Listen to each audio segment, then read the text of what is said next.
होली पर्व के साथ ही जुड़ी है होलिका की कहानी, या यूं कहें कि होलिका की वजह से ही रंग गुलाल के इस पर्व का नाम होली पड़ा तो यह कहना गलत नहीं होगा।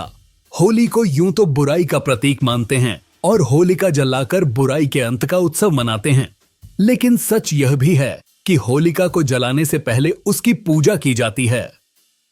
होलिका अगर वास्तव में बुराई की प्रतीक होती तो उसकी पूजा नहीं की जाती। दोस्तों, अगर आपको होलिका की वास्तविक कहानी जाननी है तो वीडियो लास्ट तक देखना। तो चलते हैं अपनी कहानी पर। हिमाचल के लोक कथाओं में होलिका की वह कहानी मिलती है जिसे जानकर आप हैरान रह जाएंगे और कहेंगे होली बुराई की प्रतीक नहीं बल्कि प्रेम की देवी थी जिसने प्यार की खातिर अपने जीवन का बलिदान दे दिया। आइए जाने होलिका की वह अनजानी अनसुनी कहानी। होलिका राक्षस कुल के महाराज हिरण्यकश्यप की बहन थीं। यह अग्निदेव की उपासक थी। अग्निदेव से इन्हें वरदान में ऐसा वस्त्र मिला था जिसे धारण करने के बाद अग्नि उन्हें जला नहीं सकती थी।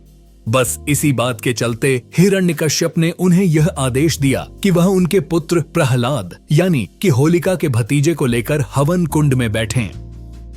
भाई के इस आदेश का पालन करने के लिए वह प्रहलाद को लेकर अग्नि कुंड में बैठ गईं।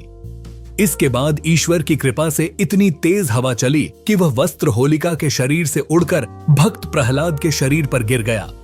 इससे प्रहलाद तो बच गया, लेकिन होलिका जलकर भस्म हो गई। लेकिन होलिका के अग्नि में बैठने के पीछे जो कथा है उसे कम लोग ही जानते हैं। कथा के अनुसार होलिका इल्लोजी नाम के राजकुमार से प्रेम करती थी। इन दोनों ने विवाह की योजना भी बना ली थी। फाल्गुन पूर्णिमा के दिन इलोजी बारात लेकर होलिका से विवाह करने आने वाला था, लेकिन किस्मत को कुछ और ही मंजूर था। हिरण्यकश्यप ने होलिका को आदेश दिया कि वह प्रहलाद को अपनी गोद में लेकर चिता पर बैठ जाए। अग्निदेव के वरदान के कारण तुम्हें कुछ नहीं होगा, लेकिन प्रहलाद जल जाएगा। होलिका इस क्रूर काम के लिए तैयार नहीं हुई तो हिरण्यकश्यप ने होलिका को यह भय दिखाया कि अगर उसने आदेश का पालन नहीं किया तो इलोजी के साथ विवाह नहीं होने देंगे और इलोजी को दंडित भी करेंगे। अपने प्रेम को बचाने के लिए होलिका ने आदेश का पालन किया और चिता पर प्रहलाद को लेकर बैठ गई, लेकिन चुपके से प्रहलाद को अग्निदेव के वरदान से बचा लिया और खुद जलकर खाक हो गई।